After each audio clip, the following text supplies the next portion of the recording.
Hello, everyone. I hope that you had a wonderful Christmas holiday if you celebrated yesterday. We spent time with my family for Christmas this year, and it was really wonderful just to spend quality time with loved ones and get to have that opportunity this year. So, in today's video, I really wanted to expand upon a topic that I posted about earlier this month in the group, which is listening to your body's internal cues. And I feel like this is a really great time to talk about them, especially after, the Christmas holiday yesterday and just kind of in the context of the holiday season, overall.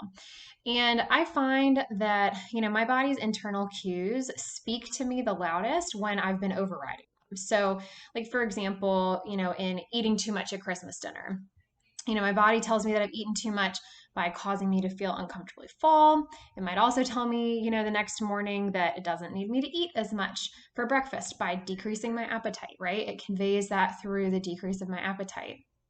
It might tell me that I had a lot of salt last night by making me thirsty, which then causes me to drink water, right? Or my body might also tell me that that glass of wine I had last night didn't really feel that great by making me just feel kind of like dry and parched and a little bit headachy. Or it might tell me that it needs high quality nutrients by making me crave fruits and vegetables at my next meal. And, maybe it might make me feel a little bit queasy at the thought of more fried food if I had too much at Christmas dinner. Or it might tell me I've got an abundance of energy from the extra calories that I ate last night by making me feel energized and ready to move, right? You ever feel that like just kind of antsy, like gotta move, gotta get up, gotta do something feeling? That might be my body telling me that I need to move. Our bodies are just so amazing when it comes to self regulation. And if you don't believe me, like look at children or animals. I'm constantly amazed at how well, our little puppy Tilly, who's 4, she's getting close to 5 months old, how amazing that she is at self regulation. And again, the same thing with children, we see a lot of the time. They're really good at stopping when they're full, listening to those internal cues, letting you know when they're hungry. And, we are all born with that innate ability to self regulate. But somewhere along the way, the messages from others really get in the way of that. So, for example, as a kid, like, were you ever told to finish your plate, but before that you could get up from the table, you had to finish. Sorry, I kind of botched that one. That before you got up from the table, you had to finish your plate. Otherwise, you weren't allowed to leave the table, even if you weren't hungry, right? Raise your hand if that's ever happened to you. Or, when you were younger, were you ever told to exercise every day because you just should, right? But you didn't get any kind of explanation about why or, anything other than just it's good for you. Do it, right? So we get a lot of these messages, as kids a lot of times without even realizing it. And it can complicate our relationship with food, with our body, and again, with listening to those internal cues as well. It then also gets even more complicated when we get negative messages or incorrect messages as well as we get older. Like, for example, I don't know if you've ever thought about this, but a lot of us get our nutrition education primarily through marketing. How scary is that? Like, that fact alone was a huge driving factor for me in going into creating my coaching business, was because I just thought it was ridiculous that, for example, like back in the day, I considered myself a relatively well educated person and still do. But, years ago, like I didn't understand the basics of nutrition. I was confused about whether or not calories even had anything to do with weight loss, if I was eating clean, or if calories were irrelevant, if I was eating whole food. What? All of this information is important, right? These are all of our basics of nutrition. But where did I learn this stuff? Marketing, right? Through getting little bits of nutrition education, and I put that in quotes because it's not necessarily the best education, obviously. I was getting that through things like Whole30, Beachbody, commercials that you see on TV, right? Horrifying, horrifying.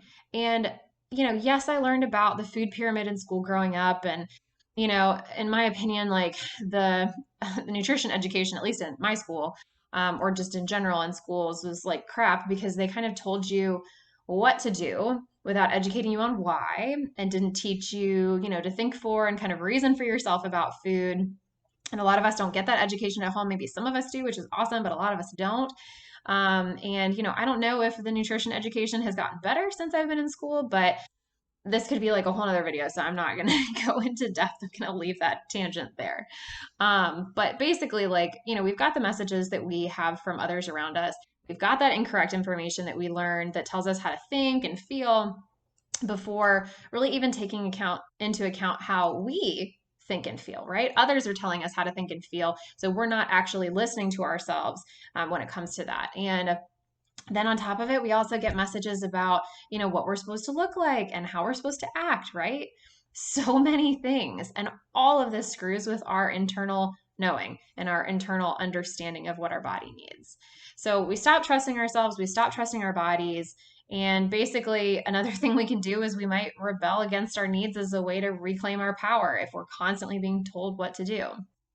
So, just as an example, has anybody seen those like memes floating around the internet? I feel like this is not a new thing, it's an old thing, but like the ones about like your body's asking for water and you're just like, I'm going to give it coffee, coffee, coffee, or whatever, and more coffee. So, if you've ever seen that, like let's kind of like look at that one a little bit deeper. So, for example, like if water is good for us, it makes us feel good, right? Which it is, and it does.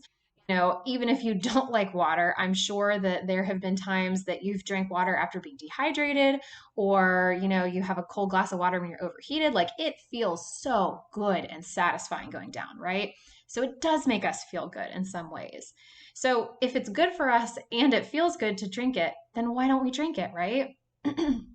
Maybe in this, kind of a fake example that I'm giving, maybe we're choosing coffee over and over again because we feel we need the caffeine. So then why do we feel like we need the caffeine? Maybe because we haven't been sleeping well or very much. Well, why haven't we been sleeping well? Maybe it's because we've been staying up late scrolling through social media. Okay, so why have we been, staying up so late scrolling through social media? Maybe because we're revenge procrastinating, which basically just means we're trying to take back control of our time because we feel like we don't have enough time for ourselves during the day. So, why do we do that then? Why do we not have enough time for ourselves during the day? Maybe we work a job that overworks us and makes us miserable. And, that little bit of time at night makes us feel like we're more in control of our lives, especially since maybe we feel like we can't control the rest of it. The time that we're spent at work, if we're going to have to be forced to work late or whatever family demands are happening, right? So, as you can see in this example, we're ignoring so many cues from our body, and ignoring one essentially leads to a whole cascade of cues that we start ignoring, right? And we essentially do that to kind of make up for it. We don't do it necessarily consciously, but we're making up for it in some way, right? And so in this example, maybe the root issue here is that we're not listening to ourselves about being in a job we hate, right? So then we're overriding our cues there and listening to our body, that we're stuck in this job that we don't like. We're overriding it for whatever reason. And we're saying we need to stay here. We can't do anything, right? So then we override our cues for sleep to meet our need for control, right? With maybe that revenge procrastination. And then we override our cues to drink water because we feel like we need more caffeine to make up for the lack of sleep. And, obviously, there's many, many reasons why people might choose coffee over water. Maybe they like the taste better, whatever. But this is just one example. And, obviously digging into bigger issues like the job that's making us miserable, is outside the scope of work that we do here at Redefining You. But it's really, really important to understand. And that's why I wanted to talk through this example, is that every behavior is an attempt to get a need met. So if you are doing something, there is a very good reason for it. It may not feel like a good reason to you for it, but there is a good reason for it to your body or to your brain somewhere, somehow, right? Like again, going back through the coffee example, everything that we did, we had a good reason for doing it. Maybe it's not serving us ultimately, but we had a valid reason, right?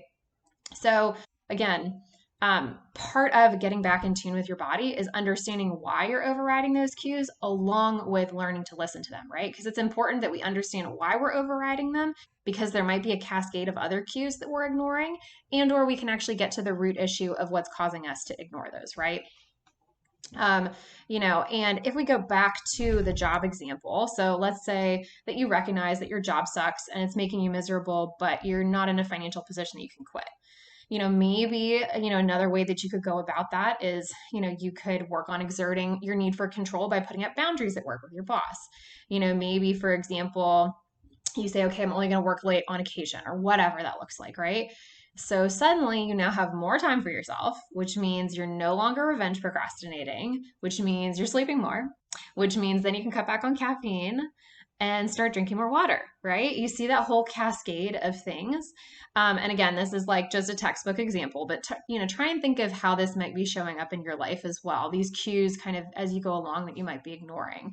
And in this example, maybe now you stop beating yourself up for never wanting to drink water and you start feeling better physically, mentally, and emotionally, right? Because you're doing the things to take care of your body, you're understanding and listening to your body's needs, you're giving your body what it needs in a way that you can, and now you're feeling better because of that, right?